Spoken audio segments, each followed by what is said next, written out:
आजचे पुरस्कारार्थी शंकर महाराज सेवा मंडळाचे संस्थापक अध्यक्ष डॉक्टर अविनाश वैद्य, त्यांच्या सुविद्य पत्नी, त्यांच्याबरोबर आलेले त्यांचे सहकारी आणि कार्यक्रमासाठी जमलेले आपण सर्व वाचक सभासद बंधू भगिनी, आपणा सर्वांचं संस्थेच्या वतीनं मी मनपूर्वक स्वागत करतो। आद्य क्रांतिकारक वासुदेव बळवंत फडके पुरस्कार हा 2000 पासून संस्थेनं चालू केलेला आहे। आपणा सर्वांच्या माहितीचे सांगलीचे ज्येष्ठ नागरिक शरद फडके आणि इतर देणगीदार यांच्या देणगीतून हा पुरस्कार चालू झाला। यंदाचा हा 26वा पुरस्कार आहे। आजपर्यंत विविध मान्यवर संस्था आणि व्यक्तींना हा पुरस्कार दिला गेलेला आहे। मगाशीच डॉक्टर साहेबांशी बोलत असताना आपण पूर्वी गिरीश प्रभुणेंना हा पुरस्कार दिला होता। गिरीश प्रभुणे आणि डॉक्टर वैद्य यांनी गेली 14-15 वर्ष जवळजवळ एकत्र काम केलेलं आहे। त्यामुळे एका अर्थानं गुरुला पुरस्कार दिल्यानंतर त्यांच्या शिष्याला आज पुरस्कार देण्याचं भाग्य आपल्याला लाभलेलं आहे। डॉक्टर वैद्य यांचं शंकर महाराज सेवा मंडळ हे चिंचवडमध्ये वृद्धाश्रम,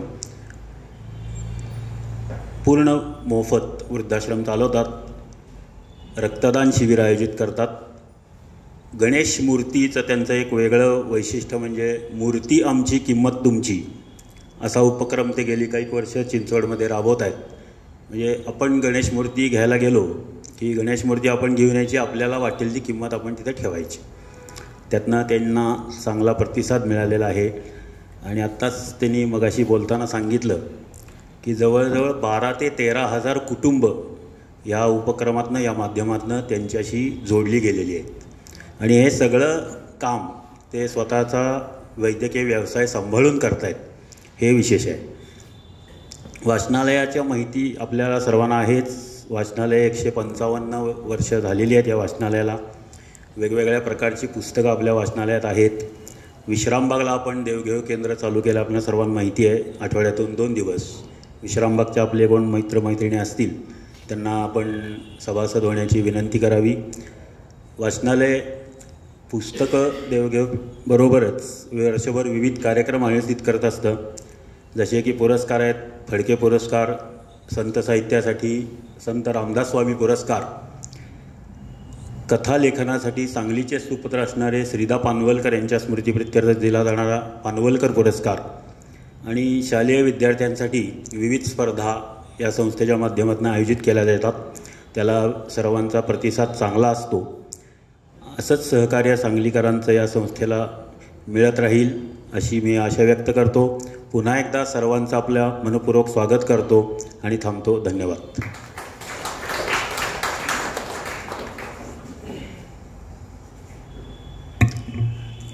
या कार्यक्रमाचं औचित्य साधून एक कौतुक सोहळा आपण संपन्न करणार आहोत।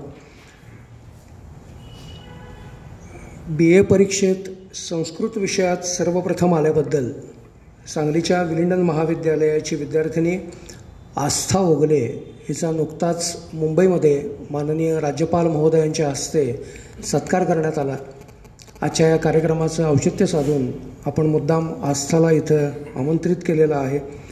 मी संस्थेचे अध्यक्ष श्रीकांत जोशी यांना विनंती करतो की त्यांनी आस्थाचं कौतुक करावं।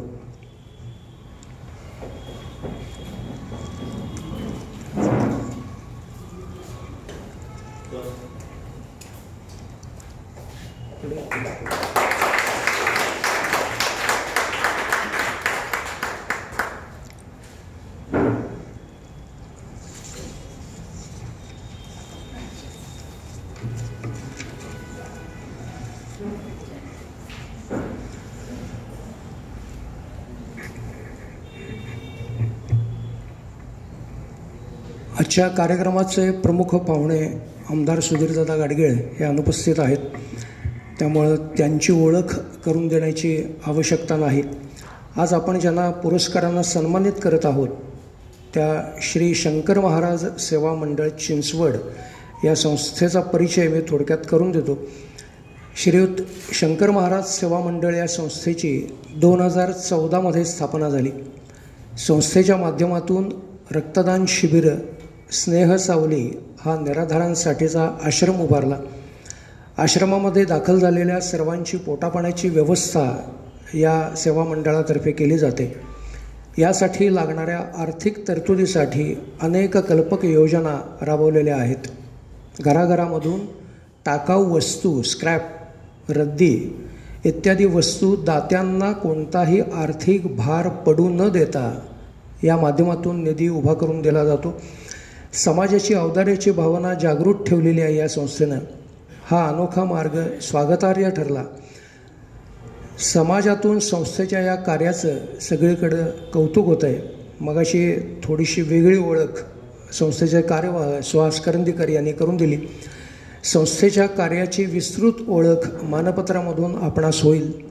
अशा या सेवाव्रती संस्थेस आज आपण वासुदेव बळवंत फडके पुरस्कार देऊन सन्मानित करत आहोत. या संस्थेचे अध्यक्ष डॉक्टर अविनाश वैद्य आणि त्यांच्या सुविद्य पत्नी आजच्या या कार्यक्रमासाठी मुद्दामून उपस्थित आहेत.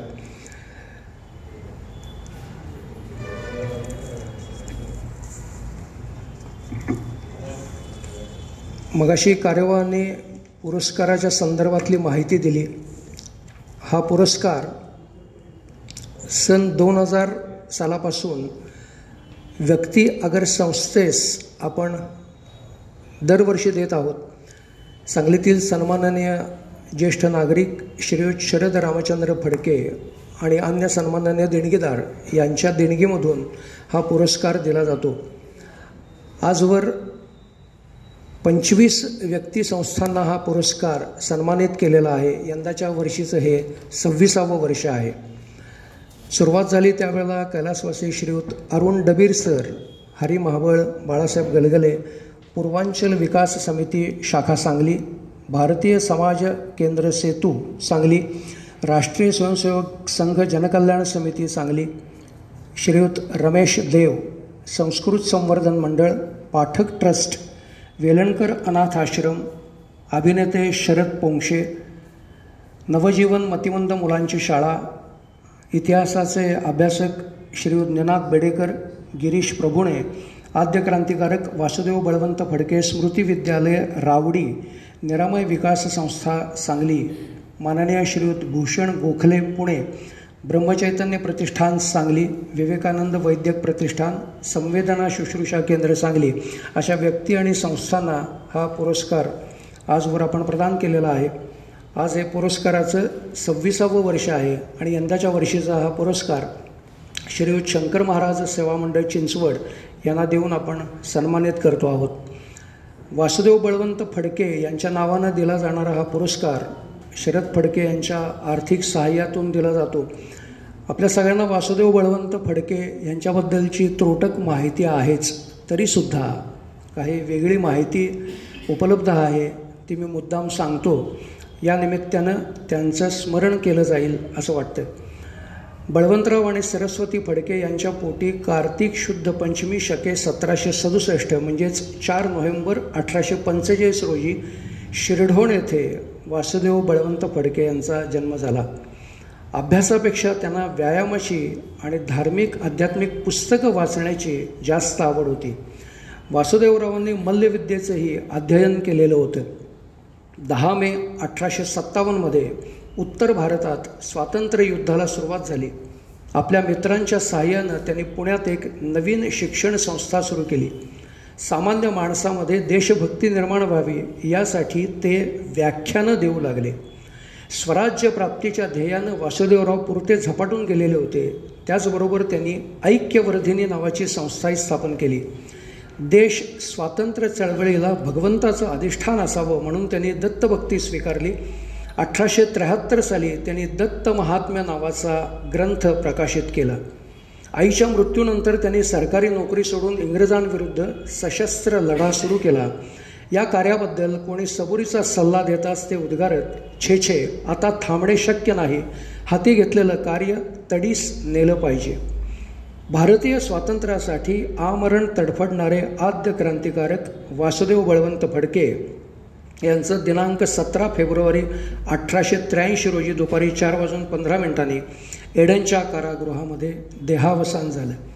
आद्य क्रांतिकारक वासुदेव बळवंत फडके यांचं कार्य जनसामान्यांपर्यंत पोहोचावं यासाठी सांगलीतील श्री शरद फडके प्रयत्न करीत असतात. त्यांच्याच आर्थिक देणगीतून सन 2000 पासून आद्य क्रांतिकारक वासुदेव बळवंत फडके पुरस्कार सामाजिक कार्य करणाऱ्या व्यक्ती अगर संस्थेस देण्यात येतो. यासाठी अन्य देणगीदारांनीही यथाशक्ती हातभार लावलेला आहे. त्याबद्दल संस्था त्यांची ऋणी आहे. मी आज हा पुरस्कार प्रदान करण्यासाठी आपण संस्थेला जे मानपत्र देतो त्या मानपत्राचं वाचन संस्थेचे संचालक ॲडव्होकेट अभिजित सोहनी यांनी करावं अशी मी त्यांना विनंती करतो.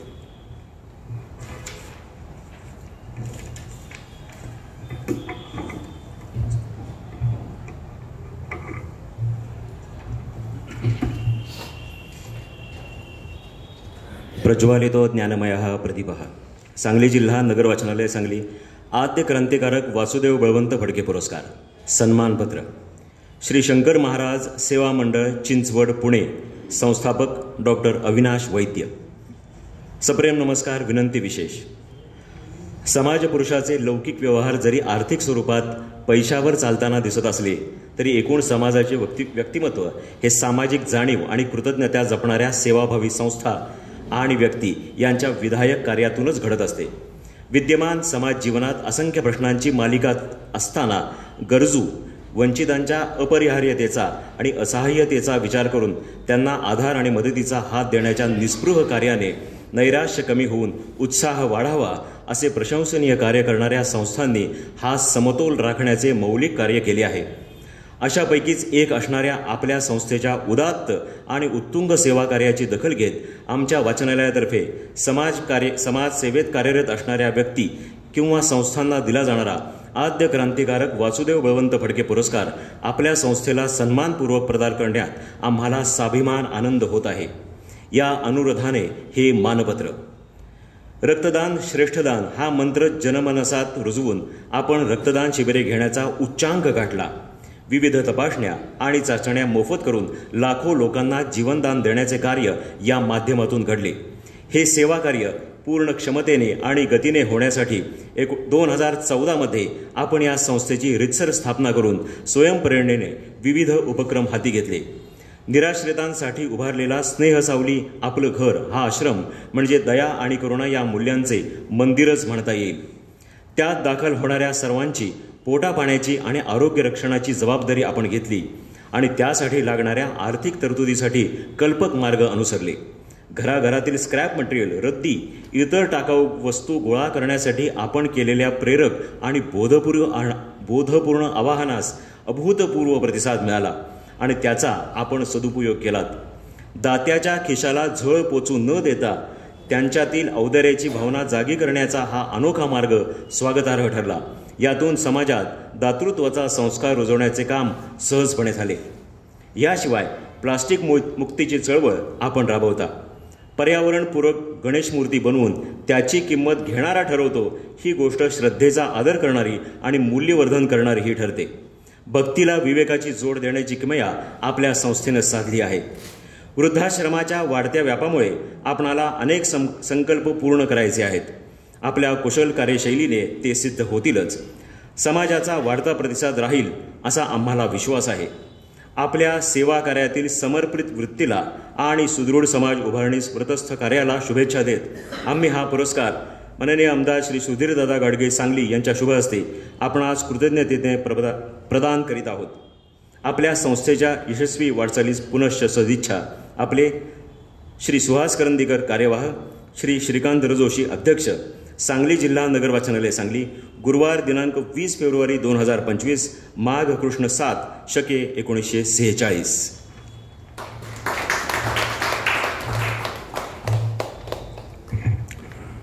या मानपत्राचं शब्दांकन केलेलं होतं संस्थेचे उपाध्यक्ष श्रीयुत विकास जोशी यांनी.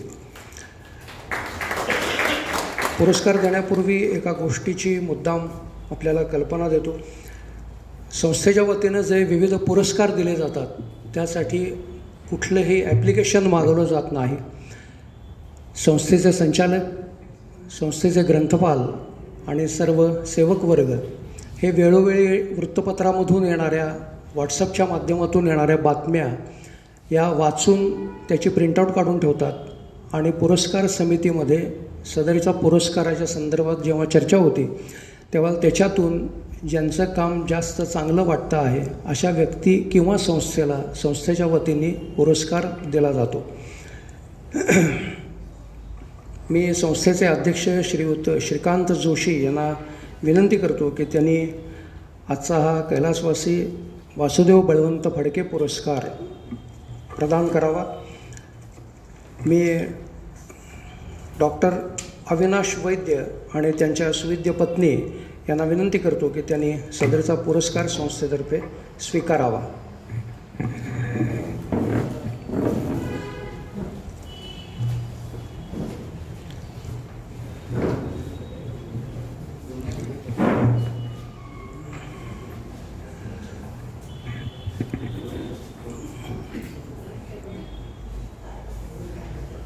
शाल, सन्मानपत्र आणि रोख रुपये 15,000 असं या पुरस्काराचं स्वरूप आहे.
मी डॉक्टर अविनाश वैद्य यांना विनंती करतो की त्यांनी त्यांचं मनोगत व्यक्त करावं.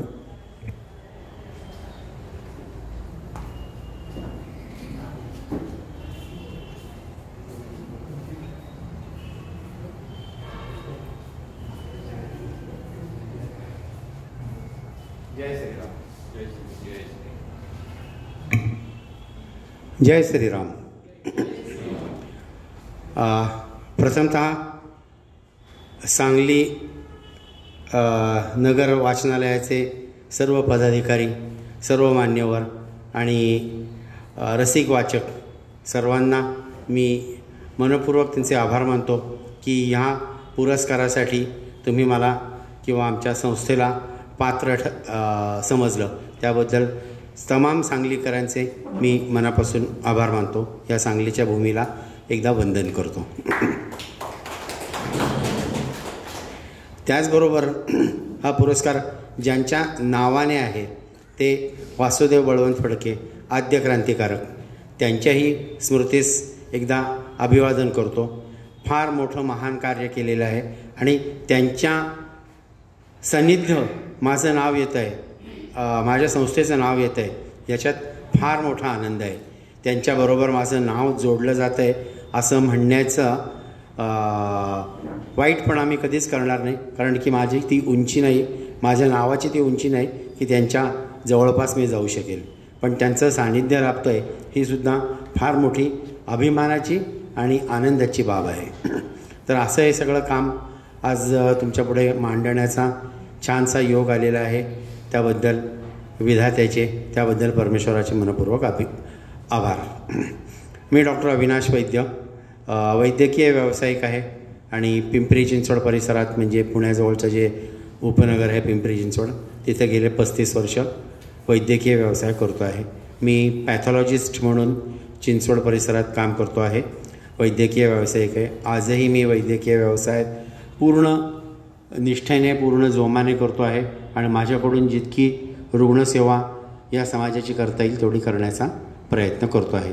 माझ्याबरोबर माझी पत्नीही आहे, तीही पॅथॉलॉजिस्ट आहे आणि दोघं मिळून आम्ही जसं जमेल तसं हे सगळं करतो आहे. खरं म्हटलं तर डॉक्टरी पेशा हा माझा उपजीविकेचं साधन, पण एकदा उपजीविकेचा प्रश्न संपला की मग जीविका महत्त्वाची असते आणि ती जीविका काय असावी हे अतिशय कोवळ्या वयातच आम्ही दोघांनी मिळून ठरवलं होतं की आपल्याला आयुष्यात नक्की काय करायचं आहे आणि नक्की काय गाठायचं आहे. आणि त्या दृष्टीने आम्ही अगदी निश्चित ठरवलं होतं की आपल्याला नाहिरे घटकासाठी काहीतरी काम उभं करायचं, काहीतरी परीने जे काही शक्य असेल ते सगळं आपण प्रयत्न करायचा. त्याच्यासाठी तन मन धन जेवढं काही आपल्याला तेवढं आपण देऊ आणि या समाजाचे अंश किंवा या समाजाचा पांग फेडायचा प्रयत्न करू. आणि त्या दृष्टीने आम्ही सुरुवात केली. वयाच्या 18व्या वर्षी महिना 15 दिवस कमी असताना ज्या आयुष्यातलं पहिलं रक्तदान मी केलं. 18 वर्ष ही रक्तदानाची सुरुवात करण्याचं प्रिस्क्राईब्ड वय आहे, तर त्या 18व्या वर्षात मी माझं पहिलं रक्तदान केलं. थोडंसं सांगायला मला संकोच वाटतो आहे, पण ते स्वेच्छा रक्तदान नव्हतं, निरीच्छेने ओल्यावर चढवण्यात आलं आणि मी ते रक्तदान केलं. आणि ते रक्तदान केल्यानंतर मला खूप बरं वाटलं, समाधान वाटलं, आनंद वाटला, चित्तवृत्ती फुलून आल्या. आणि मग मी ठरवलं की ह्या कामाचा आपण प्रसार का करू नये. जर हे चांगलं आहे तर आपण समाजात याच्याबद्दल थोडीफार जागृती निर्माण करायचा का प्रयत्न करू नये. खरं म्हटलं तर 40-45 वर्षापूर्वीचा काळ खूप अवघड होता. आज बऱ्याच गोष्टी ह्या सुलभ झालेल्या आहेत. गुगलचं आगमन झालेलं आहे आपल्या आयुष्यात आणि प्रत्येक गोष्टीची उत्तरं गुगल AI आपल्याला देतो आणि आपण बऱ्यापैकी सुकर असं आयुष्य जगायला लागलेलो आहोत. पण त्या काळात काहीच नव्हतं तसं काही 45-47 वर्षापूर्वी. आणि तेव्हा रक्तदान हा विषय अतिशय दुर्लक्षित असा होता. तर त्या रक्तदानाचा प्रसार आणि प्रचार करायला सुरुवात केली. आणि या साधारणपणे 47 वर्षाच्या माझ्या कारकिर्दीत मला सांगायला अतिशय अभिमान वाटतो की 1800पेक्षा जास्त रक्तदान शिबिरांचं अतिशय यशस्वी आयोजन केलं आणि जवळजवळ 3 लाख लोकांनी मानवतेसाठी माझ्याकडे रक्तदान केलं. अगदी तुमच्याकडे इथे येण्याच्या अगोदरच एक 4 दिवस म्हणजे 14 फेब्रुवारीला आम्ही चिंचवडमध्ये एक रक्तदान शिबिर आयोजित केलं होतं. माझे सहकारी मित्र आहेत श्रीनिवास राठी यांचा तो 70वा वाढदिवस होता आणि आम्ही 582 जणांचं रक्तदान त्या दिवशी करू शकलो. 88 जण रक्तदानासाठी आले होते, पण यानं त्या कारणाने मेडिकली किंवा इतर काही कारणाने ते बाद झाले रक्तदानाच्या ह्या सोहळ्यातून. आणि 670 जणांनी त्या दिवशी रक्तदानासाठी आम्ही आलो आहोत म्हणून हजेरी त्या शिबिरात लावली. अतिशय खूप सुंदर कार्य. तर अशा पद्धतीने हे रक्तदानाचा हा एक महायज्ञ उभा केला आणि दर महिन्याला 5, 7, 8 अशा स्वरूपाची रक्तदानं होतात. वर्षाकाठी 60-70 रक्तदानं होतात. मला सांगायला अतिशय आनंद वाटतो की आपण नुकताच एक कोरोनाचा अतिशय काळा असा कालखंड सगळ्या विश्वाने अनुभवला. तर त्या कोरोनाच्या पहिली जी लाट आली होती त्या पहिल्या लाटेत त्या एका वर्षभराच्या म्हणजे 19-20 वर्षाचा 19-20 हा जो काही ताळेबंद होता त्या एका वर्षात कोरोनाचं जे का लॉकआउट जाहीर झाला, माननीय पंतप्रधान मोदीजींनी तो जाहीर केला. तर त्या दिवसापासून तर पुढे 1 वर्षभरात आम्ही 61 रक्तदान शिबिरांचं आयोजन केलं आणि जवळजवळ 2000 लोकांनी आमच्याकडे रक्तदान केलं. तो कालखंड इतका भयानक होता की रस्त्यावर चिटपाखरू दिसत नव्हतं आणि अशा परिस्थितीत आमच्याकडे लोक रक्तदानाला येत होती आणि रक्तदान करत होती. अख्ख्या भारतात 61 रक्तदान शिबिरं कोणीच आयोजित केली नाही. तेवढं आम्ही हे कार्य करू शकलो. तर अशा पद्धतीच्या वेगवेगळ्या गोष्टी आम्ही करत आहोत जेणेकरून हा जो नाहिरे घटक आहे हा आपल्या परीने आपण संतुष्ट करू. ज्यांना रक्ताची आवश्यकता आहे, ज्यांच्याकडे रक्त नाही आहे, त्यांच्यासाठी आपण हा रक्तदानाचा यज्ञ उभा केला. असंच करत असता वृद्ध सेवेची चळवळ आमच्यासमोर येऊन उभी राहिली आणि आम्ही तीही आनंदाने स्वीकारली आणि वृद्ध सेवेसाठी एक निवासी असा प्रकल्प असावा असं मनाने घेतलं. आणि मग 11 वर्षापूर्वी आम्ही स्नेहसावली आपलं घर निःशुल्क वृद्धाश्रम सुरू केला. हा वृद्धाश्रम निःशुल्क का असावा, तर हा वृद्धाश्रम निराधार निराश्रित अशा लोकांसाठी असावा अशी मनात एक संकल्पना निर्माण केली. जे लोक रेल्वे प्लॅटफॉर्म, फ्लायओव्हर कुठलं तरी मोठं देऊळ, ह्याच्यासमोर अतिशय दयनीय अवस्थेत जगतायत, त्यांचं जगणं सुसह्य करायचं, या एका भावनेने प्रेरित होऊन आम्ही हा वृद्धाश्रम सुरू केला. त्यामुळे निःशुल्क असणं अतिशय गरजेचं होतं. जर आपण तिथं शुल्क लावलं की मला 10,000 द्या, 15,000 द्या, 5,000 द्या, 20,000 द्या आणि मी तुमची सेवा करतो, तुमची सोय करतो, तर कदाचित ते वृद्ध किंवा त्या व्यक्ती या परिघाच्या बाहेरच राहिल्या असत्या. त्यांनी सांगितलं असतं की जर तुम्हाला देण्यासाठी 10,000 रुपये आमच्याकडे असते तर आम्ही रेल्वे प्लॅटफॉर्मवर कशाला राहिलो असतो, कुठल्या तरी पत्र्याच्या खोलीत, पत्र्याच्या शेडमध्ये कुठंतरी कोणाच्या तरी आश्रयाला जाऊन राहिलो असतो. त्यामुळे आमच्याकडे ते पैसे नाहीत, म्हणून आमची ही दयनीय अवस्था आहे. आणि म्हणून त्यात निःशुल्क हा आम्ही प्रामुख्याने शब्द जोडला आणि ते आमच्यात आम्ही बिंबवून घेतलं की आम्हाला ज्या सेवा द्यायच्या आहेत त्याच्यासाठी कुठलंही शुल्क आपण आकारायचं नाही आणि निःशुल्क या सेवा पुरवायच्या. स्नेह सावली आपलं घर हा शब्द कसा आला त्याचाही किस्सा मोठा रंजक आहे. असंच एकदा माझ्या क्लिनिकमध्ये, माझ्या लॅबमध्ये मी रविवारच्या दिवशी काम करत बसलो होतो, छोटी मोठी कामं. तर तितक्यात मला विकास आमटेंचा फोन आला आणि मग डॉक्टर काय करतायत, मी नेहमीच फोन येत असतो मला त्यांचा. तर मग डॉक्टर काय करतायत, तर मी म्हटलं काही नाही, म्हटलं चालू आहे, म्हटलं किरकोळ कामं चालू आहेत. तर नाही म्हणे किरकोळ कामं नाही, काहीतरी असेल म्हणे डोक्यात. म्हटलं नाही हो, म्हटलं आत्ता सध्या तर काही तसं कुठलं मोठं प्रोजेक्ट माझ्यासमोर नाही आहे. नाही म्हणे काहीतरी असेल म्हणे, प्रोजेक्ट नाही असं तुम्ही आणि मी जगूच शकत नाही म्हणे, त्यामुळे काय चालू आहे म्हणे. तर म्हटलं नाही, थोडंसं एक वृद्धाश्रम निर्माण करण्याची एक संकल्पना घेऊन गेले काही दिवस वावरतो आहे. आता त्याला कसं मूर्त स्वरूप द्यायचं त्याच्याविषयी थोडंसं डोक्यात खळबळ आहे. तर म्हटलं नाव काय ठेवलं वृद्धाश्रमाचं, म्हटलं नाव नाही ठेवलं अजून म्हटलं ते अंडावस्थेत असताना त्याचं नाव बिव ठेवायचं काय कारण आहे म्हटलं. तर म्हणे नाही म्हणे, मी तुम्हाला सांगतो की त्याचं नाव स्नेहसावली ठेवून द्या ना म्हणे. म्हटलं स्नेहसावली का, तर आनंद आश्रम त्यांचा जो आहे, आनंदवन जे आहे, तर त्याच्यामध्ये एक वृद्धसेवेचा प्रकल्प आहे, त्याचं नाव स्नेहसावली आहे. म्हटलं हरकत नाही, म्हटलं ते ठेवून देऊ, म्हटलं तुम्ही म्हणताय म्हटल्यानंतर ते ठेवून देऊ म्हटलं. तर अशा रीतीने त्या स्नेहसावलीचा जन्म झाला. आता स्नेहसावली झाल्यानंतर आपलं घर हा शब्द त्याला आम्ही जोडला. आमचे सद्गुरू श्री शंकर महाराज यांची काही वचनं आहेत, त्याच्यात एक आपणा घर, करले तू आपणा घर असा एक शब्द आहे, त्यातला तो आपणा घर हा शब्द उचलला आणि त्याला आपलं घर हे लावलं. त्याला तिथं म्हणजे येणाऱ्या माणसाला ते आपलं घर वाटलं पाहिजे. म्हणजे राहायला जो येईल, वृद्ध, वयस्कर, आजी, आजोबा, स्त्री, पुरुष, त्याला तर ते आपलं घर वाटलंच पाहिजे. काम करायला जो येईल, कार्यकर्ता, त्याला ते आपलं घर वाटलं पाहिजे. व्हिजिट करायला जो येईल, जो अभ्यागत येईल, त्याला आपलं घर वाटलं पाहिजे. आणि आपलं हा जो शब्द आला तिथे सगळं संपलंच. माझं, मी, हे सगळं जे आहे ते आपलं, हा जो शब्द तिथं आला तिथं सगळं आपोआप माणूस ओततो जे काय असतं आपल्याकडे ते.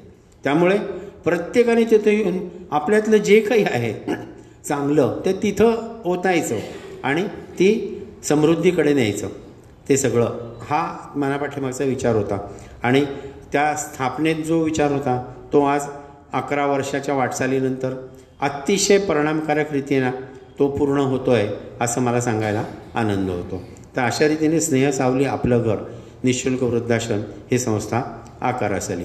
1, 2 अशी सुरुवात करता करता आज जवळजवळ 23-24 आजी आजोबा 60 वर्षापासून तर 96 वर्षापर्यंतचे असे आमच्याकडे आज अतिशय आनंदाने तिथं वास्तव्याला आहेत. हा वृद्धाश्रम पुढे कसा न्यायचा हा सुरुवातीला मोठा प्रश्न आला. कारण की वृद्धाश्रम निःशुल्क आहे पण तो तिथं राहणाऱ्या लोकांसाठी. बाकी आपण पाऊल बाहेर काढलं समाजात की आपल्याला पैसा खर्च करावा लागतो आणि त्यात काही वावगं अशातला भाग नाही. प्रत्येक गोष्टीला काहीतरी एक मूल्य असतं. त्यांना कपडे आणायचे आहेत, त्यांना औषधं आणायची आहेत, त्यांना चादरी आणायच्या आहेत, त्यांना धान्य आणायचं आहे, प्रत्येक गोष्टीला मूल्य खर्च करावं लागतं.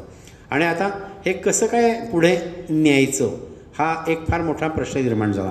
अगदी सुरुवातीच्याच काळात अशी एक म्हणजे निर्माण झाली गोष्ट की आता आपण इथं थांबावं म्हणून. पण हट्टी मन काही थांबायला तयार होईना आणि मग आपण म्हटलं याच्यात काहीतरी आपण करूयात आणि ह्याचा अर्थकारण किंवा आर्थिक गाडा सुरळीत कसा राहील असा प्रयत्न करू. आणि मग त्यानंतर सर्व समाजापर्यंत गेलो आणि सर्व समाजाला सांगितलं की असे वयस्कर स्त्री पुरुष सांभाळण्याचं कार्य हाती घेतलं आहे आणि त्याला मला तुमची मदत पाहिजे. आता जेव्हा आपण कोणाकडेही जातो आणि कोणाकडनं पैसे मागतो तेव्हा अंगावर झुरळ पडलं आणि पाल पडली आणि आपण जे झटकून टाकतो तशा लोकांनी झटकायला सुरुवात केली. अर्थात परत ही तक्रार नाही आहे, पण ही वस्तुस्थिती आहे. त्यामुळे आता काय करायचं हा विचार परत मनात निर्माण झाला की आता आपण पैसे मागायला गेलो आणि पैसे तर मिळत नाहीत आपल्याला, आता काय करायचं हा पुढे प्रश्न निर्माण झाला. आणि मग ह्याला काहीतरी उत्तर शोधायचं असा खूप खूप खूप मनात विचार करत होतो. तेव्हा एक अशी वीज चमकून जावी असा मनात एक विचार गेला आणि परत ज्या समाजाकडनं नकार घंटा आली, रिजेक्शन आलं होतं त्या समाजापर्यंत गेलो आणि त्यांना सांगितलं की मी तुमच्याकडे आज आलेलो आहे. आपलं बोलणं झालं डॉक्टर परवाच्या दिवशीच की मला काही तुम्हाला याबद्दल देता येणार नाही, तुमच्या कार्याला शुभेच्छा आणि आता परत काय विषय आहे. तर म्हटलं ठीक आहे. म्हटलं मलाही समजलं की तुमच्याकडनं मला अर्थसहाय्य होणार नाही, त्याबद्दल माझी कुठलीही तक्रार नाही, पण तुमच्या घरी वर्तमानपत्र येतं का? तर हो येतं. तर मी त्या वर्तमानपत्राची रद्दी तुम्ही मला द्याल का? तर लोक म्हटलं वर्तमानपत्राची रद्दी, वृद्धाश्रम, काय अर्थार्थी संबंध आहे, म्हणजे काय आहे, प्रॉब्लेम काय आहे? तर मग लोकांना सांगितलं काही नाही. म्हटलं तुम्ही जी रद्दी मला द्याल ती रद्दी मी बाजारात जाणार, विकणार आणि त्यातनं जो पैसा येईल त्या पैशाने हे वृद्धाश्रम चालवायचा प्रयत्न करू. डॉक्टर जरा थांबा 2 मिनिट, वृद्धाश्रमाचा मासिक खर्च किती? म्हटलं साधारणपणे 2 लाखाच्या आसपास. रद्दी विकून किती पैसे येणार? 30 रुपये. मग 30 रुपये कुठे आणि 2 लाख कुठे? 2 टोकं एकमेकांचीच आणली जात आहेत का? याचा थोडासा गांभीर्याने विचार करा ना. आणि कुठेतरी बालबुद्धी कुठेतरी काहीतरी करायचं म्हणून असं काय करता तुम्ही? म्हटलं मान्य आहे. म्हटलं तुमचा जो विचार आहे त्याला मी नमस्कार करतो, पण काय हरकत आहे तुम्ही मला जर तुमच्या घरातले 3 किलो रद्दी दिली तर तुम्हाला त्यात काही अडचण तर काही नाही ना? त्यामुळे नाही म्हणे अजिबात अडचण नाही. मग द्या की. म्हटलं निदान म्हटलं माझ्या 2 लाखातले 30 रुपये कमी झाले, म्हटलं माझा भार किंचित का नाही हलका झाला की नाही? त्यामुळे हो बरोबर. तर म्हटलं द्या. म्हटलं काय हरकत नाही. म्हटलं त्यांनी निरीच्छेने का विना माझ्या हट्टाखातर त्यांची रद्दी दिली आणि असं देता देता देता ह्याने दिली, त्याने दिली, त्याने दिली, अने दिली, बने दिली, कने दिली, असं करता करता पूर्ण अगदी क्ष य हळ ज्ञ झपर्यंत गेलो आणि सर्व समाज पिंजून काढला. आणि मला सांगायला अतिशय आनंद वाटतो की गेल्या वर्षी आम्ही जवळजवळ 11-12 लाख रुपयाची वर्तमानपत्राची रद्दी गोळा करू शकलो. जवळजवळ 11-12 हजार कुटुंब या योजनेत आज माझ्याबरोबर सहभागी आहेत.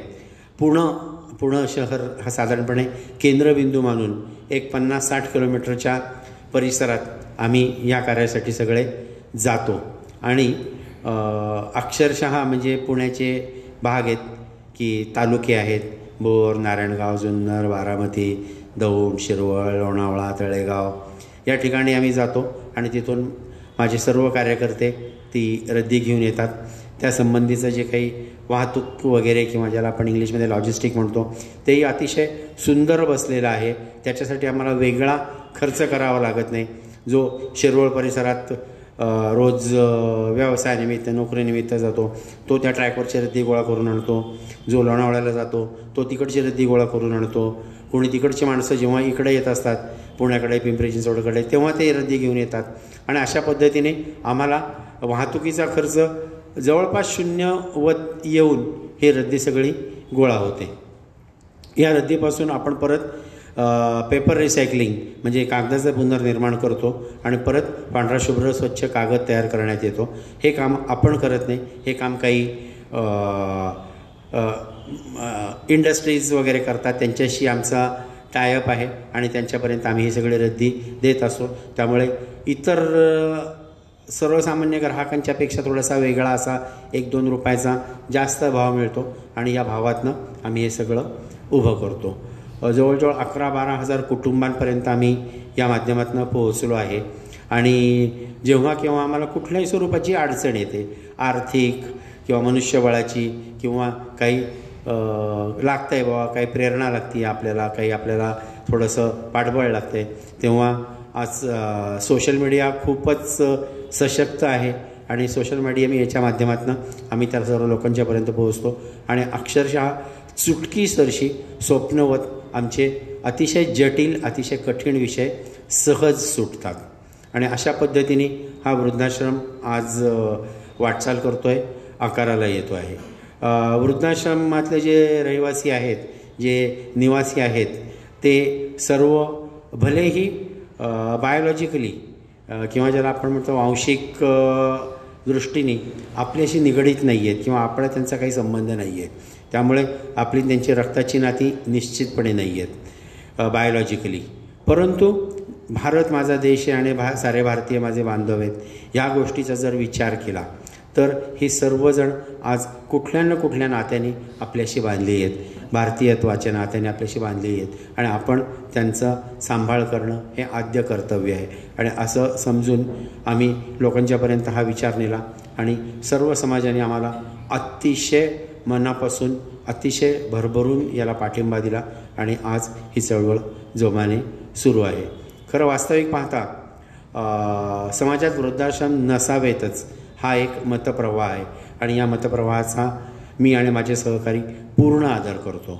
जरी आम्ही वृद्धाश्रम चालवत असलो तरी विधात्याकडे परमेश्वराकडे आमचं हेच मागणं आहे की आमचा स्वतःचा तर वृद्धाश्रम बंद व्हावाच व्हावा, पण समाजातले, देशातले, जगातले वृद्धाश्रम बंद व्हावेत. थोडंसं मला नाही माहिती, कदाचित अभिमानाने किंवा कदाचित माहिती म्हणून करंदीकर साहेबांनी मला सांगितलं की आमच्या सांगलीतही 4 वृद्धाश्रम आहेत.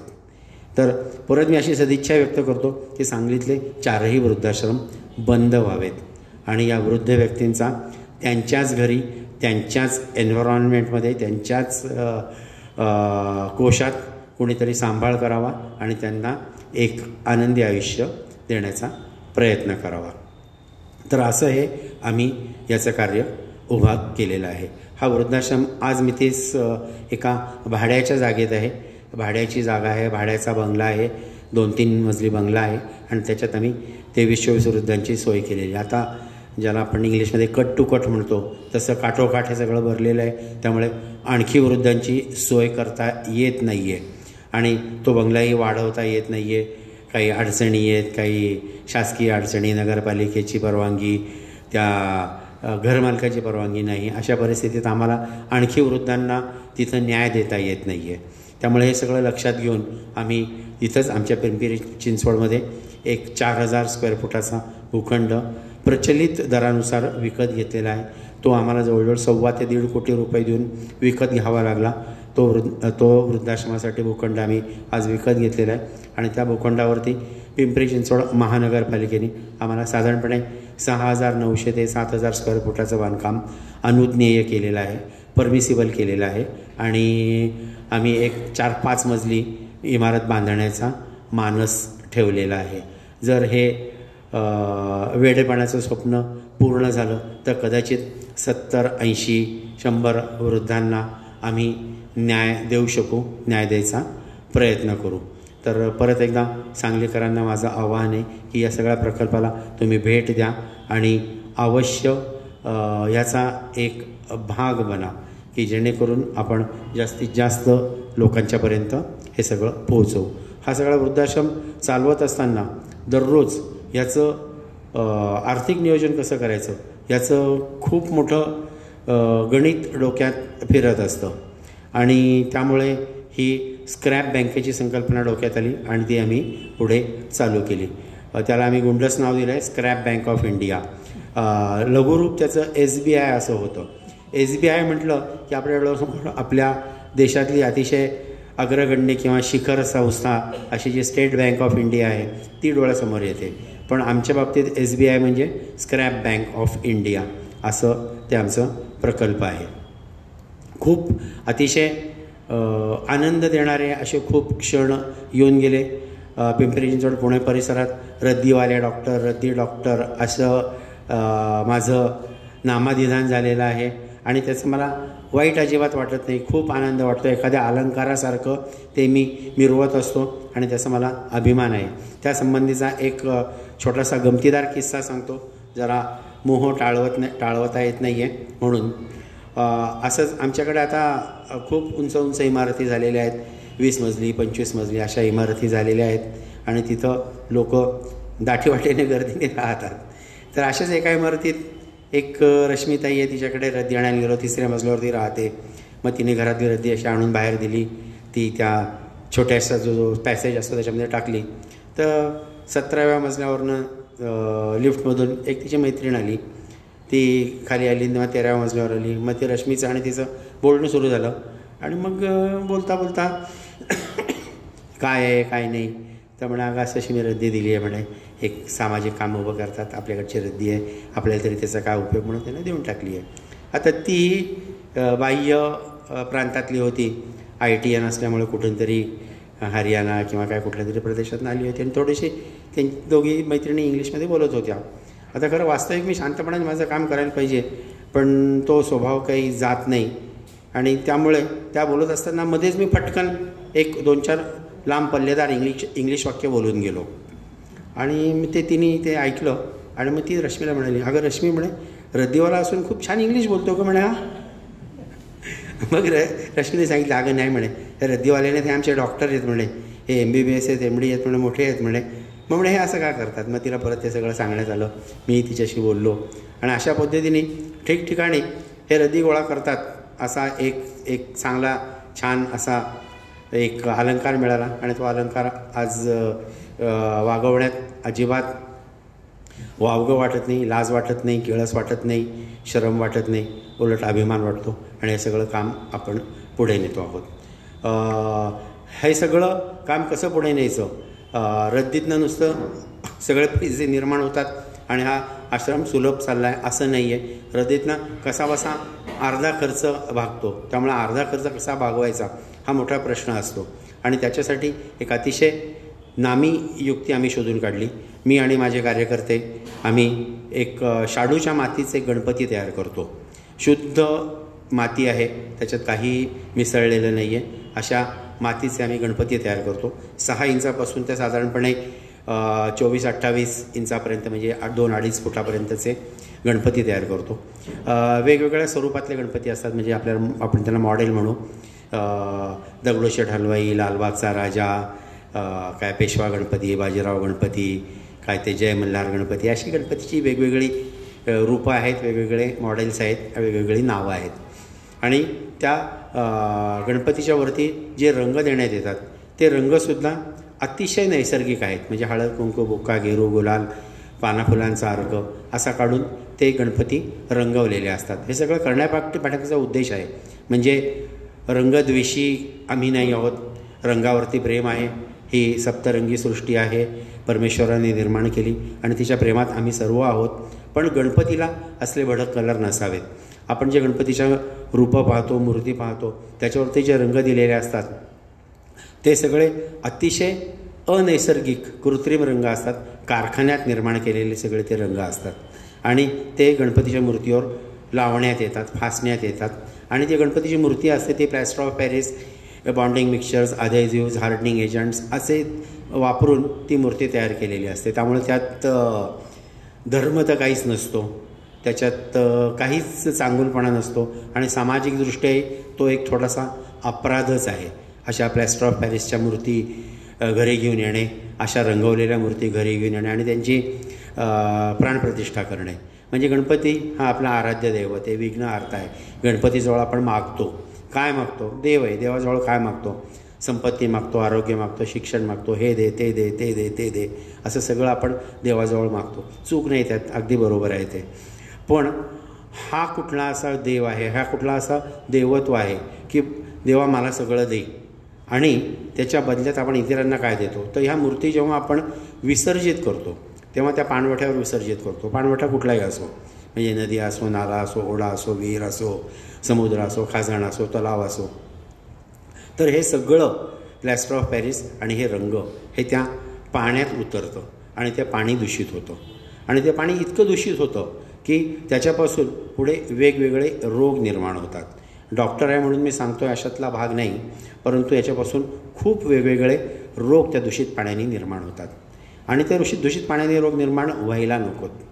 हे मी माझ्या कपोलकल्पित कथा तुम्हाला सांगतो आहे असं समजू नका, पण आमच्या मेडिकलचं जे एक लॅन्सेट म्हणून जर्नल असतं, तो आमचं धर्मग्रंथ आहे, कुराण आहे, बायबल आहे, गीता आहे ती, आणि त्याच्यामधली ही वाक्य आहेत की ह्या सगळ्याचा ह्या दूषित पाणी कारणीभूत ठरतं. आणि पाणी ही अतिशय मौल्यवान वस्तू आहे. आज ती खूप मौल्यवान वस्तू आहे. विचारवंत म्हणतात नेहमी की तिसरं महायुद्ध जर कदाचित झालं तर ते पाण्याच्या प्रश्नावरनं होईल. मी परमेश्वराकडे 2 हात जोडून प्रार्थना करतो की कधीच कुठलंच युद्ध कुठल्याच भूमीवरती खेळलं जाऊ नये, ते तर होऊ नये. पण जर झालं तर त्या पाण्याच्या प्रश्नावरनं होईल. तर असा हा पाण्याचा सगळ्यात महत्त्वाचा प्रश्न सगळ्या ह्या उत्क्रांतीच्या या सगळ्या शिडीत सगळ्यात उत्क्रांत असलेल्या मानव प्राण्यांनी हे पाणी दूषित करावं का? तर निश्चितपणे नाही. आणि म्हणून त्याच्यासाठी आम्ही हे नैसर्गिक पर्यावरण स्नेही असे गणपती निर्माण केले. गणपती निर्माण केल्यानंतर आमच्यापुढे लगेच एक प्रश्न आला. समाज खूप जागरूक असतो आणि समाज खूप चांगला आहे, समाजावरती माझा 100% विश्वास आहे. तर म्हणे तुम्ही गणपती निर्माण केले, याच्यामध्ये तुमचा काहीतरी अंतस्थ हेतू असला पाहिजे, पैसे मिळवण्याचा हेतू असला पाहिजे. तर लगेच लक्षात आलं की बरोबर लोकांनी नाडी पकडतील कदाचित. त्यामुळे मी पहिल्यांदा तो हेतू अगदी खड्यासारखा बाजूला काढला की नाही, आमचा त्याच्यामागे अर्थ करण्याचा कुठलाही हेतू नाही. आणि त्यामुळे आम्ही लगेच घोषित केलं, आमची टॅगलाईन जी होती ती अशी होती की मूर्ती आमची, किंमत तुमची. त्यामुळे आम्ही लोकांना बोलवलं आणि लोकांना सांगितलं, या हे गणपती पहा, तुमच्या पसंतीच उतरू द्या. आणि तुमच्या पसंतीचे गणपती उतरत असतील तर हे गणपती तुम्ही पूजनार्थ गणेश चतुर्थीला तुमच्याकडे घेऊन जा. गणेश चतुर्थी ते काय म्हणतात त्याला, अनंत चतुर्दशी, हे 10-11 दिवस जे काय असतात त्याच्यामध्ये तुम्ही गणपतीचं पूजन करा आणि नंतर हे गणपती विसर्जित करा. आणि याच्यासाठी मला दुसऱ्या लोकांचा प्रश्न आल्याचं मूल्य किती? तर म्हटलं याला मूल्य नाही, मूर्ती आमची, किंमत तुमची. तुम्हाला जे वाटेल ते मूल्य तुम्ही या गणपतीसाठी द्या. अहो गणपतीला किती मूल्य असतं आम्हाला तर माहिती नाही, त्यामुळे तुम्ही आम्हाला सांगा की याचं मूल्य किती. त्यामुळे लोकांच्या आग्रहाखातर प्रत्येक गणपतीच्या खाली आम्ही त्याचं निर्मिती मूल्य, म्हणजे आम्हाला ते निर्माण करण्यासाठी, तयार करण्यासाठी किती खर्च आला ते प्रत्येक मूर्तीच्या खाली नमूद केलं, जेणेकरून लोकांना त्यासंबंधी एक मार्गदर्शक तत्व किंवा एक गाईडलाईन मिळावी. अशा पद्धतीने आम्ही ते लिहिलं आणि लोकांना सांगितलं की हा गणपती तयार करण्याला आम्हाला 500 रुपये खर्च आला, हा गणपती तयार करायला आम्हाला 1200-1800 रुपये खर्च आला, ही मूर्ती तयार करायला आम्हाला 6000 रुपये खर्च आला. सगळ्यात छोटी मूर्ती निर्माण करायला आम्हाला त्या 2014 साली काहीतरी 400-500 रुपये खर्च आला होता. आणि सगळ्यात मोठी मूर्ती जवळजवळ 3 फुटाची मूर्ती होती, ती निर्माण करण्यासाठी आम्हाला 6000 रुपये खर्च आला होता. म्हणजे 400 ते 6000 असे खर्चाचे वेगवेगळे टप्पे होते जे आमच्याकडे होते. आणि आम्ही लोकांना बोलवलं, म्हटलं पहा, म्हटलं लोक आले आणि लोकांना एक तिथंच तात्पुरतं असं एक मंदिर निर्माण केलं आम्ही. मेकशिफ्ट ज्याला आपण टेम्पल म्हणता येईल असं तात्पुरतं मंदिर निर्माण केलं. चारी बाजूंनी त्याला आडोसा होता आणि आत भाविकांना पाठवत होतो. भाविकांच्या हातात एक मोठा लिफाफा देण्यात येत होता की हा लिफाफा घेऊन आत जा, ह्या लिफाफ्यात तुम्हाला जे काही पैसे टाकायचे असतील ते पैसे टाका, बाहेर या आणि तुम्ही ते पैसे टाकले आहात असे गृहीत धरून त्यांना एक रिटर्न गिफ्ट, म्हणजे तुम्ही जे काय मला माझ्या सामाजिक कार्यासाठी मदत करतात त्याला रिटर्न गिफ्ट म्हणून हा 2000 गणपतीमधल्या 3000 गणपतीमधल्या एक गणेश मूर्ती तुम्ही घेऊन जा, असं एकंदरीत ठरलं. सुरुवातीला म्हणजे 2014 साली माझ्याबरोबर माझे जे काही सहकारी होते, ट्रस्टचे मेंबर्स होते, त्या सगळ्यांना आश्चर्य वाटलं आणि अचंबा वाटला की सर आपण 2014 सालात राहतो आहोत, आपण रामयुगात सत्ययुगात वावरत नाही. त्यामुळे तुमच्या डोक्यात ही कल्पना आलीच कशी मूर्खपणाची? म्हटलं का की जर एखादी 400 रुपयाची किंवा एखादी 4000 रुपयाची वस्तू आपल्याला फुकट मिळती आहे अशी शक्यता जर निर्माण होत असेल तर कुठला नरपुंगव, कुठला पुरुषोत्तम, कुठली भवानी ह्याच्यात पैसे टाकील आणि हा गणपती घेऊन जाईल? तुमच्या मनात असं येतंच कसं? म्हटलं नाही, माझा माणसातल्या देवत्वावर आणि दातृत्वावरती पूर्ण विश्वास आहे आणि त्यामुळे कुणीही आपल्याला फसवेल असं मला वाटत नाही. त्यामुळे नाही म्हणा, आम्हाला त्याच्यातलं काही तथ्य वाटत नाही, त्यामुळे हे आपण आवर्त घेऊयात. परत माझा हट्टी स्वभाव जागृत झाला. म्हटलं मी माघार घेणार नाही. त्यामुळे आता पुढे काय करायचं? तर त्या वर्षी म्हणजे 2014 साली आम्हाला ते सर्व निर्माण करण्यासाठी 7 का 8 लाख रुपये खर्च आला होता. मग आमची मीटिंग बसली आणि मी त्यांना सांगितलं, म्हटलं त्याला 7 लाख रुपये खर्च आला आहे आपल्याला, ओके? तर म्हणे येस. तर म्हटलं समजा हा खेळ खेळतो आहे आपण, आप और हम मिलके एक नया खेळ खेलेंगे वगैरे असं. तर म्हटलं हा जर आपण खेळ खेळतो आहे आणि जर ह्याच्यात आपल्याला परमेश्वर करू आणि तोटा आला, 7 लाख रुपये आपल्याला तोटा आला, तर मी हमी देतो की मी माझ्या वैयक्तिक कमाईतले 7 लाख रुपये आपल्या ट्रस्टला देऊन टाकेल आणि ह्याच्यापुढे आपण हा खेळ खेळायचा नाही असं ठरवूयात. सगळेजण तयार झाले. डॉक्टर आहे, जरा थोडासा हाताला पेटलेला आहे, चांगलं काम करतो आहे, ठीक आहे आपण करूयात. आणि आम्ही तो खेळ खेळायला सुरुवात केली. येणाऱ्या प्रत्येक माणसाला म्हणजे प्रत्येक गणेश मूर्ती घेऊन जाणं इच्छित असणाऱ्या माणसाला 2 हात जोडून मी अतिशय डोळ्यात पाणी आणून सांगितलं की बाबा रे, हा एक प्रयोग आहे आणि या सामाजिक प्रयोगात मला साथ दे. कदाचित याच्यात माझा पराभव झाला, आमचा पराभव झाला तर हा माझा वैयक्तिक पराभव किंवा माझा वैयक्तिक अपमान नसून हा सगळ्या समाजाचा एक मोठा पराभव किंवा अपमान असेल. जगभर, मी चिंचवडभर सांगलीभर हा शब्द वापरत नाही, जगभर मोठ्या निष्ठेने खूप सामाजिक कार्य उभी आहेत आणि त्या सगळ्या सामाजिक कार्यांना एक फार मोठा फटका बसेल आणि ते बॅकफूटवर जातील की बाबा चिंचवडमध्ये पुण्यामध्ये असा एक डॉक्टर होता आणि त्याला फार मोठा फटका बसला आणि त्याने घाशा गुंडाळला. तर तसं व्हायला नको म्हणून आम्हाला पराभूत करू नको, अपमानित करू नको. भरभरून दान कर आणि हा गणपती घेऊन जा आणि पुढेही हे कार्य जोमाने चालू ठेवण्यासाठी मदत कर. आत्तापर्यंत मी जे काय बोललो ते कदाचित विसरून जा, पण मी पुढे 1-2-4 मिनिट जे काय बोलतो आहे ते थोडंसं अतिशय शरीरभर कान निर्माण करून ऐका. आमच्याकडे 2000 पाकिटं आमच्या त्या डब्यात दानपात्रात गोळा झाली. दान टाकताना तिथं कुठल्याही प्रकारचं CCTV कॅमेरे, रक्षक, नियामक, वॉचमन, गेटमन, झडती अशा प्रकारचा कुठलाही प्रकार आम्ही केला नाही, करत नाही. येणाऱ्या भाविकावर, येणाऱ्या गिऱ्हाईकावर म्हणा पूर्णपणे 100% श्रद्धा ठेवून आम्ही त्याला आत सोडत होतो. तर अशा पद्धतीत आमच्याकडे 2000 पाकिटं निर्माण झाली आणि एका योग्य दिवशी गणपती संपल्यानंतर आम्ही त्या पाकिटांचं मोजणी केली. जसं आपण निवडणूक पाहतो की आत जाऊन तो माणूस काय ते शिक्का किंवा काय ते बटन दाबणे प्रकार करतो आणि येतो, या हाताचं या हाताला कळत नाही असं म्हणतात, प्रत्यक्ष मला माहीत नाही. तर त्या पद्धतीचं आम्ही हे सगळं ठेवलं की नवरा बायको आहेत तर दोघांनी आत जायचं नाही, एकानेच आत जायचं आणि काय तुला ते दान करायचं ते करून यायचं. बायकोला इच्छा असेल बायकोला परत पाठव, त्याला दान करायला लाव, पण दोघांनी एकत्र जायचं नाही. कारण की मतदान तुम्ही दोघं एकत्र करत नाही. मी आहे, माझी प्रिया आहे, आम्ही दोघं एकत्र मतदान करतो असं चालत नाही. तसंच आम्ही इथं ठेवलं की तुम्ही एकट्यानेच जायचं आणि ते काय दान करून यायचं. एका विशिष्ट दिवशी आम्ही ती सगळी पाकिटं बाहेर काढली आणि आम्ही मोजली. 2000 पाकिटं होती आणि आश्चर्य वाटेल पण 90% पाकिटं अशी होती की ज्याच्यात 0 पैसे होते. 1 रुपया होता, 11 रुपये होते, 51 रुपये होते, 151 रुपये होते, अशा पद्धतीचे होते 90% पाकिटात. डोळ्यासमोर पराभव किंवा अपमान अतिशय स्पष्ट दिसत होता की आता हे वाईट ठरलेलं आहे, आपल्याला गुंडाळावं लागणार आहे. परंतु एक 10% पाकिटं म्हणजे काय गणिताच्या भाषेत 100-200 काहीतरी असतील अशी पाकिटं बाहेर निघाली आणि त्या पाकिटात 1 लाख रुपये, 2 लाख रुपये, 50,000 रुपये, 70,000 रुपये अशी रक्कम टाकलेली होती. म्हणजे 2014 साली 90% लोक फक्त फुकट खाऊ होते माझ्यासारखे आणि 10% लोक सज्जन तुमच्यासारखे होते की ज्यांनी पैसे टाकून गणपती नेला. आणि त्यानंतर देवाजवळ दीप लावून बसलो आणि देवाची आराधना करायला लागलो की हे परमेश्वरा, हे चित्र जरा चेंज होऊ दे की 90%चे जरा 89वर जाऊ दे आणि 10चे 11वर जाऊ दे. पण मेजॉरिटी मायनॉरिटी हा जो इश्यू असतो तो अजून चालू राहिला आणि आजही 2024 साली हीच परिस्थिती आहे.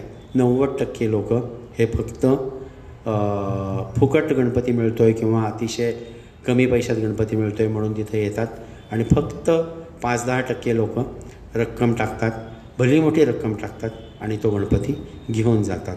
परत एकदा विधात्याचरणी या सांगलीच्या चिंतामणी गणेशाकडे आणि सगळे गणेश रूपात दिसणाऱ्या सांगलीकरांच्या पुढे एक आवाहन करतो की तुम्हीही तुमच्या विघ्नहर्त्याला प्रार्थना करा आणि यावर्षी 2025 साली 10चे 11% किंवा 12% व्हावेत म्हणून प्रयत्न करा किंवा विधात्याला साकडं घाला की विधात्या तू हे काम पूर्ण कर.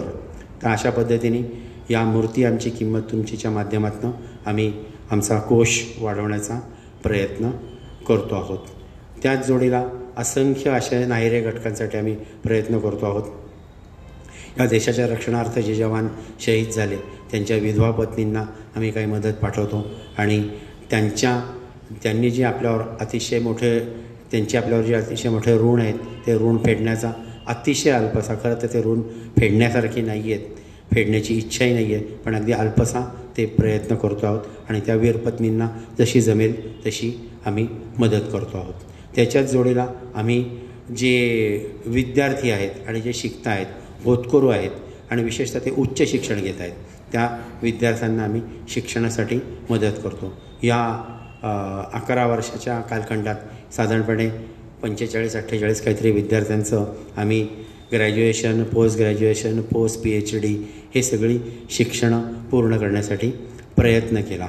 की ज्यांच्या कोणी नर्सिंग करते, कोणी फार्मसी करते, कोणी आर्किटेक्चर करते, कोणी लॉ करते, तर हे सगळं आम्ही त्यांना शिक्षण पूर्ण करण्यासाठी प्रयत्न करतो आहोत की जेणेकरून हे विद्यार्थी आहेत हे खूप होतकरू आहेत, हुशार आहेत, तर फक्त आपल्या आवडीचं शिक्षण घेता येत नाहीत म्हणून ते वैफल्यग्रस्त होऊ नयेत, हा आमचा या पाठीमागचा दृष्टिकोन आहे. कारण की एखादा वैफल्यग्रस्त तरुण काय करू शकतो याचं उदाहरण आपण काही वर्षापूर्वी मुंबईवरती जो हल्ला झाला त्यात एक अजमल कसाब नावाचा एक वैफल्यग्रस्त पाकिस्तानी तरुण होता आणि त्याला भडकावून पाकिस्तानने काय कृत्य करून घेतलं हे आपण जवळून पाहिलेलं आहे. तर तसं आपल्यातली तरुणाई वैफल्यग्रस्त होऊ नये आणि त्यांना आपण काहीतरी शिक्षणाला मदत करावी म्हणून आम्ही शिक्षणासाठी लोकांना मदत करतो आहोत. तर अशा प्रकारचं हे सगळं कार्य आहे. प्लॅस्टिक बंदी हा शब्द आपल्याला आत्ता ऐकू यायला लागला, पण जवळजवळ खूप आधीपासून आम्ही प्लॅस्टिक मुक्तीसाठी प्रयत्न करतो आहोत आणि प्लॅस्टिकच्या कॅरी बॅग्स लोकांनी वापरू नयेत म्हणून आम्ही प्रयत्न करतो आहे. 27 जुलैला मुंबई 2005 साल होतं मला वाटतं, मुंबई पूर्ण तुंबली होती आणि तुंबण्यापाठीमागचं प्रमुख कारण होतं की ह्या कॅरी बॅग्स या चेंबरमध्ये जाऊन अडकल्या आणि चेंबरचा श्वास गुदमरला आणि त्यानंतर मुंबई पाण्याच्या ह्याच्यात बुडाली. कैक मृतदेह चेंबरमधून बाहेर काढावे लागले. त्यानंतर आम्ही ठरवलं की प्लॅस्टिकच्या कॅरी बॅग्सना पर्याय असावा म्हणून 1,00,000 कापडी पिशव्या आम्ही तयार केल्या आणि त्या आम्ही ठिकठिकाणी गावोगावी मोफत वाटल्या आणि ह्या plastic carry bag 1,00,000 carry bag सर्क्युलेशनमध्ये येऊ नये, प्रचलित होऊ नयेत म्हणून आम्ही प्रयत्न केला. आज आमचा तो प्रकल्प थोडासा मागे आहे, परंतु परत पुनरुज्जीवित करायचा आमचा निश्चितपणे मानस आहे. थोडंसं आमचं हे बिनकाम हे सगळं मार्गी लागलं, जागा आम्हाला ती मनासारखी निर्माण झाली की मग आम्ही तोही प्रकल्प कार्यान्वित करत आहोत. तर अशा प्रकारचे हे सगळे प्रयत्न चाललेले आहेत. हे सगळं काम आहे हे एकट्या दुकट्याचं नाही आहे, हे राष्ट्र उभारणीचं काम आहे आणि त्याच्या पाठीमागे खूप हात, खूप मेंदू, खूप मनगटं आज निष्ठेने, ध्येयाने काम करत आहेत. जरी नाव माझं असलं डॉक्टर अविनाश वैद्य तरी त्याला कामाला पुरेसा न्याय मिळत नाही असं मला वाटतं. ह्या प्रत्येक माणूस या कामाशी जोडला गेलेला आहे. एकही माणूस पगारावरती इथं काम करत नाही आहे, प्रत्येकजण स्वयंप्रेरणेने काम करतो आहेत. हजारो आमचे स्वयंसेवक आहेत आणि 1000 जणं त्यांना जमेल तशा मार्गाने त्या पद्धतीने प्रयत्न करत आहेत आणि हा सगळा जगन्नाथाचा रथ ओढण्याचा प्रयत्न करत आहेत. तर असं हे सगळं काम आहे. याला परत एकदा तुमच्यापुढे मांडलेलं आहे आणि तुम्ही सर्वांनी याला साथ द्यावा, पाठिंबा द्यावी, आशीर्वाद द्यावा अशी माझी विनंती आहे. जिथं जिथं मी जातो तिथं हे सगळं बोलत असतो. कुठे तासभर बोलतो, कुठे 2 तास बोलतो, जे वेळ दिलेली आहे त्यानुसार. तर प्रत्येक ठिकाणी माझा हा कटाक्ष असतो की हे एकतर्फी भाषण होऊ नये. त्यामुळे मी लोकांना सांगत असतो की तुम्हाला ज्या ज्या काही शंका असतील त्या तुम्ही मला जरूर विचारा. माझ्या परीने, माझ्या डोक्यात जे आहे त्याच्या परीने तुम्हाला मी उत्तर द्यायचा प्रयत्न करतो. ज्या गोष्टींची उत्तरं माझ्यापाशी नसतील त्या गोष्टींची आपण आपले सर्व रिसोर्सेस, मेंदू, मनगट एकत्र करू आणि त्याला काहीतरी उत्तर शोधण्याचा प्रयत्न करूयात. धन्यवाद. जय श्रीराम. कोणाला काही विचारायचं असेल तर जरूर विचारावं. त्याच्यातनं आणखीन आपल्याला काहीतरी नवीन जन्माला घालता येईल, नवीन काहीतरी आपल्याला करता येईल असं मला वाटतं.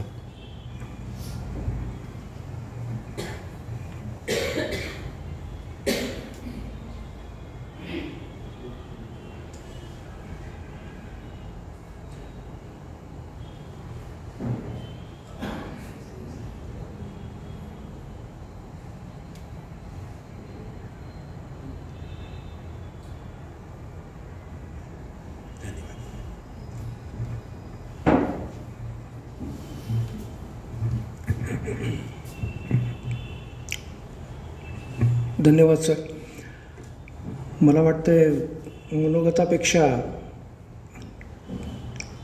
त्यांच्या सेवा मंडळातर्फे चाललेले विविध उपक्रम त्यांनी आपल्यासमोर मांडलेले आहेत.